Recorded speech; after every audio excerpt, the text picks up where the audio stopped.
Welcome to Around the Shop with 360 Woodworking. Your hosts are Chuck Bender and Glen Huey.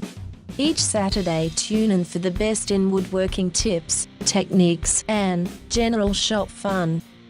Now, here's the 360 guys, Chuck and Glen. So today's topic is sanders. Man, I hope you are talking to Colonel because it's getting close to lunch. No, Chuck, we're talking woodworking. Oh, man. No chicken here. Nobody likes sanding. No, you're right. Nobody does like sanding. So that's why we're discussing it today. So tell me about Chuck Bender, the early years. Oh, man. When I first got into this, sanding was just the most god-awful chore ever. And it's changed how?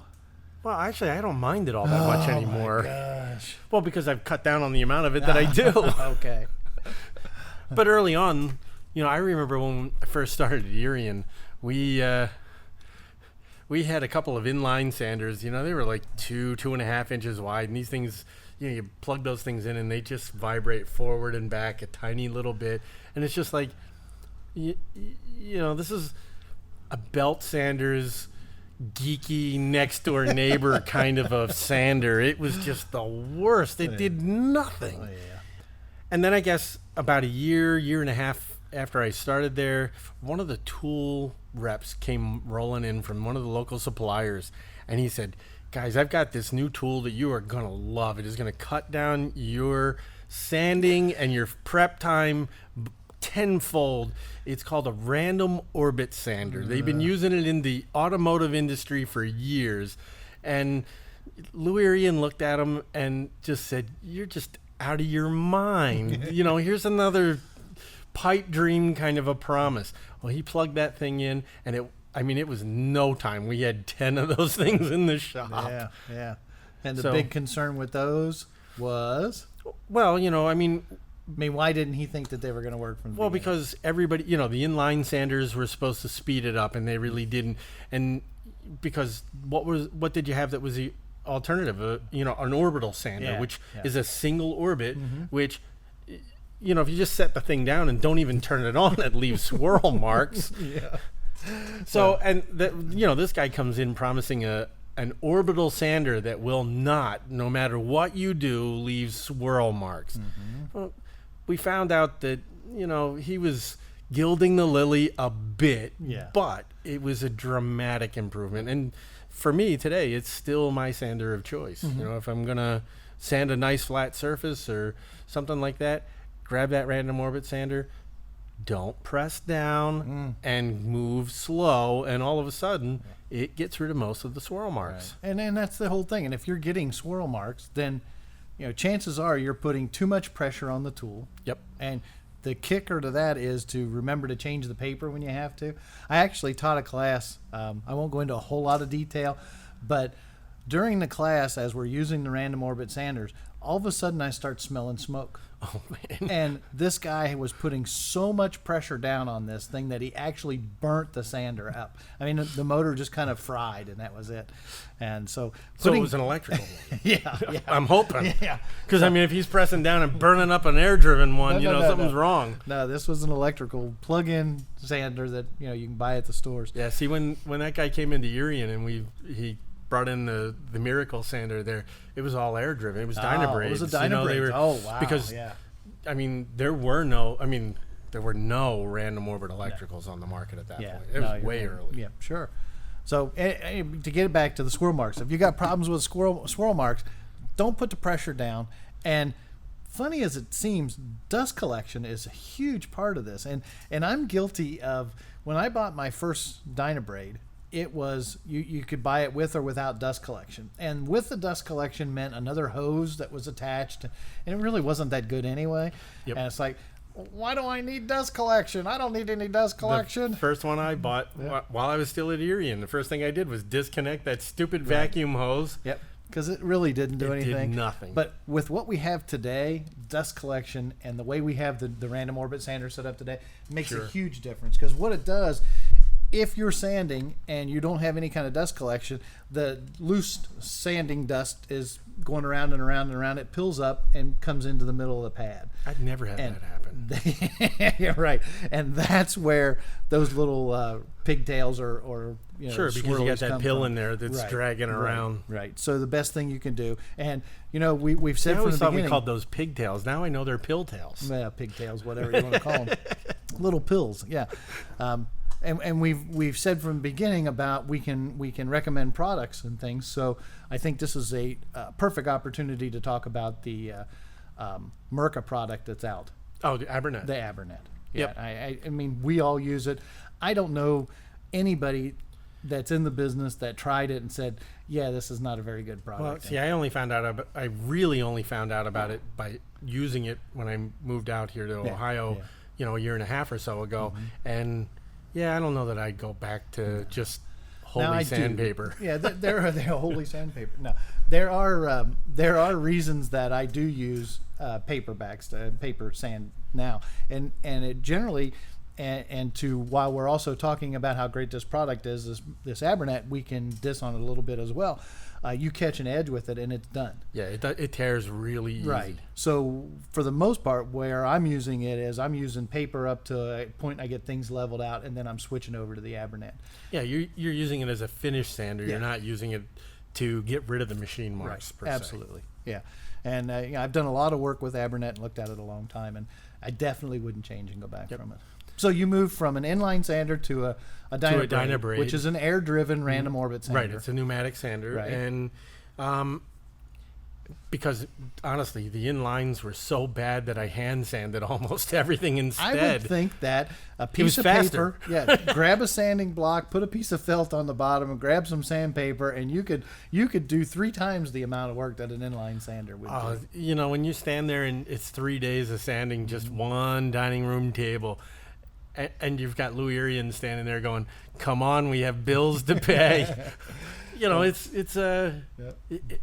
But you got to get rid of the machine marks. You got to make it smooth. You got to get it ready so that when the finish goes on, it looks good.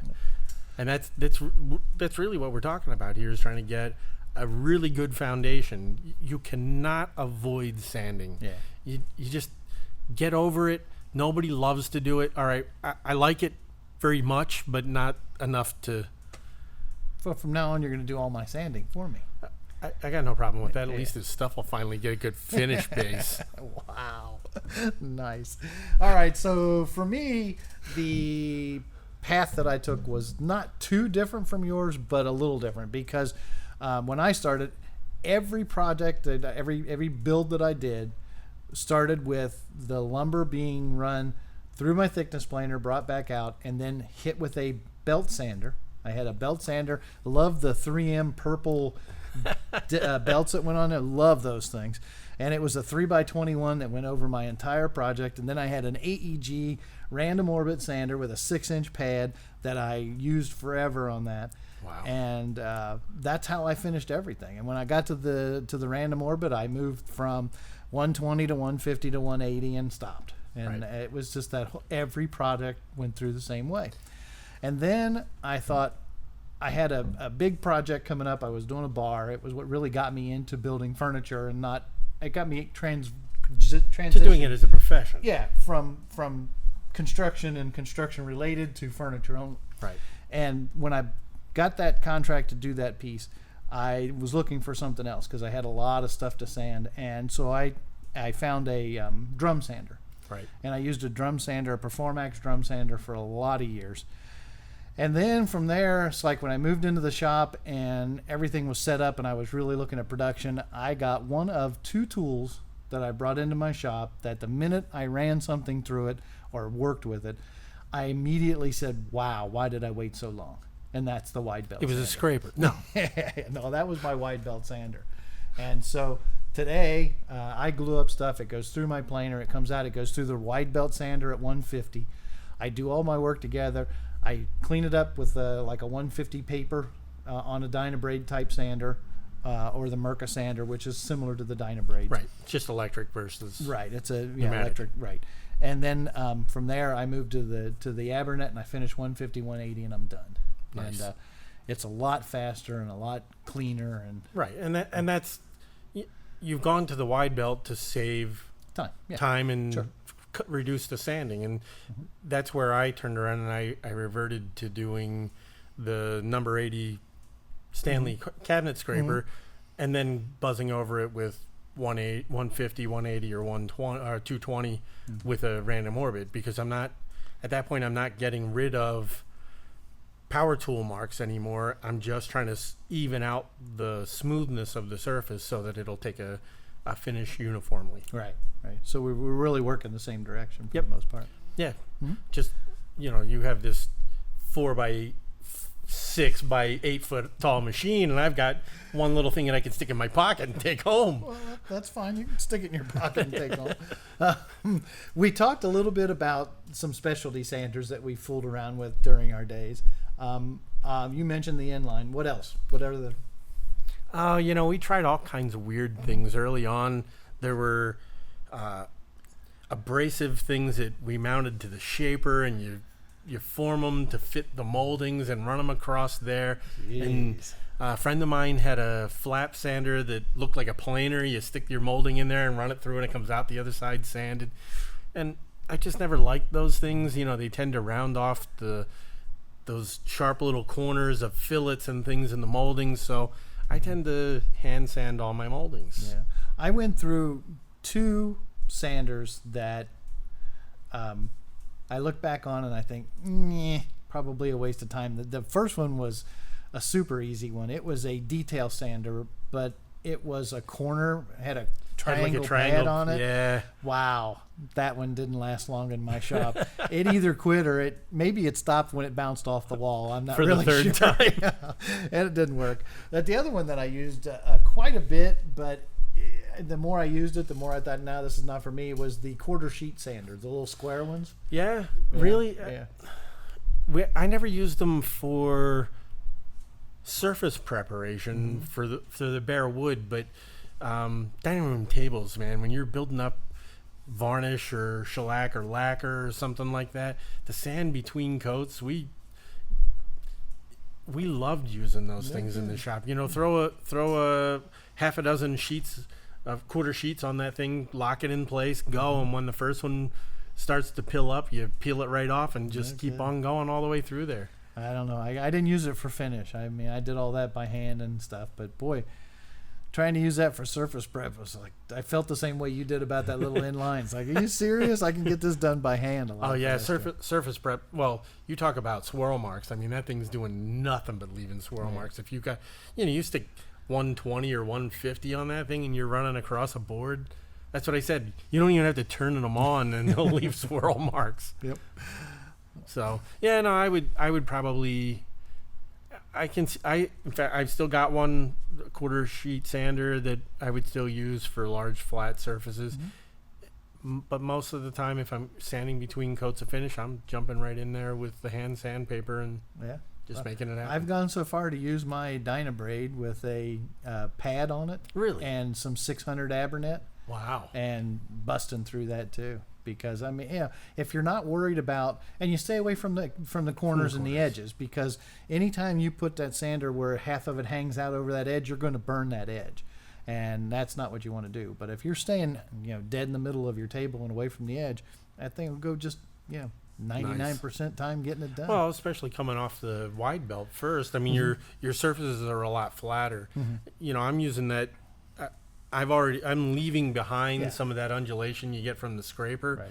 and that's where that really soft felt pad on that quarter sheet sander will sort of mold itself to that, and you stand less of a chance of rubbing through. In fact, with some of the guys I had working for me, if they were hand sanding a dining room table, they stood a really good chance of going through. But if they used the little quarter sheet sander, they actually didn't. No kidding. Yeah. Because don't press down, just let it float across there, and you're done. And that's the thing. You don't want to go after a surface like that just by backing your hand onto that paper, because your fingertips are going to push down harder in some areas, and especially if you have that undulation from using the scraper. Yep. Yeah. So even on a dead flat surface, you can find that problematic if you're doing it that way. So.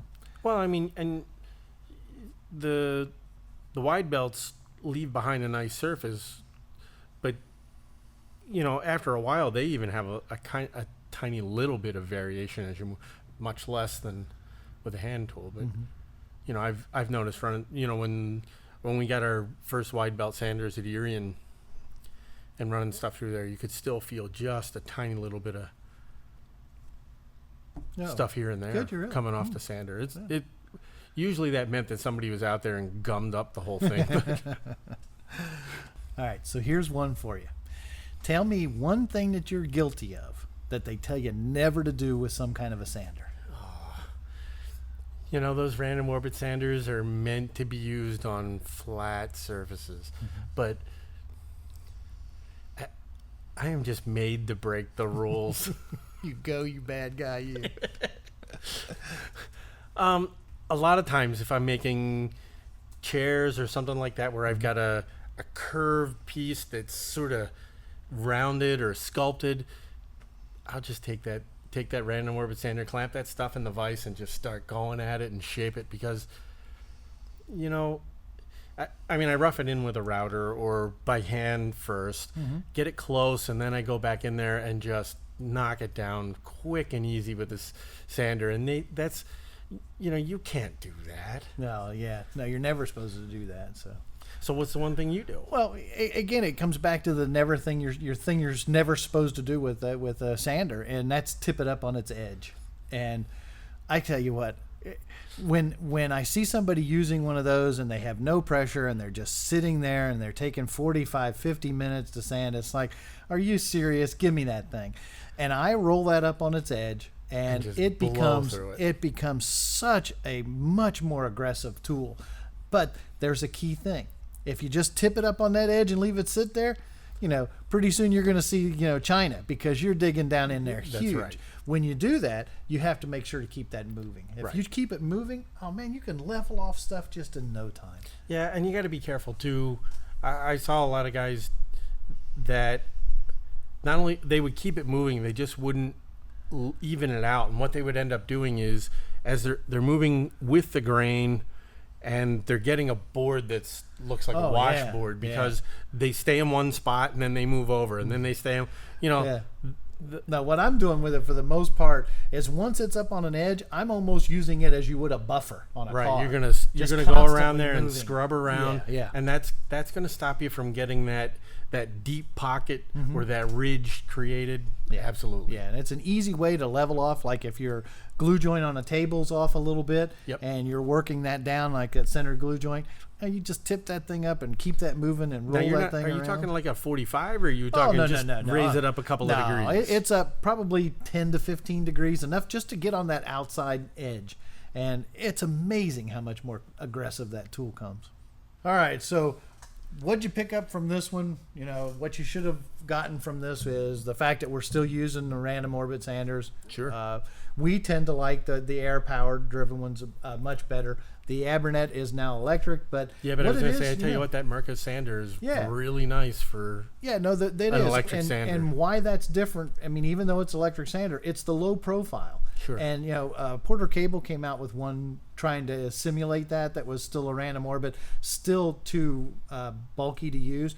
And I think the big difference from those is that the random orbit sanders that are available out there by the companies generally get tall. Right. And so if you put your hand on top of them, as they're moving, they're kind of rocking back and forth. Sure, and you stand a chance of tipping that thing up and getting the edge to burn right through whatever. Absolutely. Or leave a divot in your board. Sure.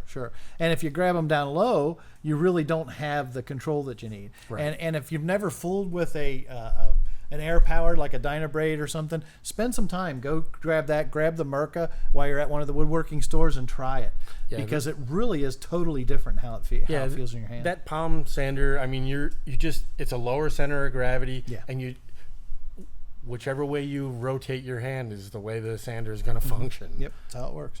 So Dynabraid, the Merca sander, we're still looking at DAs, dual action, random orbit. We've gone through a few sanders that we don't care a whole lot for, but still found ourselves with them in the shop. And on top of that, we've talked about the process that we go through. Sure. Much different now than what it was in the old days. Yep. So it's an area that tends to keep improving, and let's hope that the manufacturers still keep pushing that envelope. Well, I think with companies like Merca coming up with Abernet and whatever the other larger abrasives manufacturers are going to come out with in the future, I'm sure that it's just going to keep getting better and easier. Yeah, I totally agree. So, anything else? no, I think that's it. We'll see you next week. Join the 360 guys next week and every Saturday for more woodworking talk from around the shop.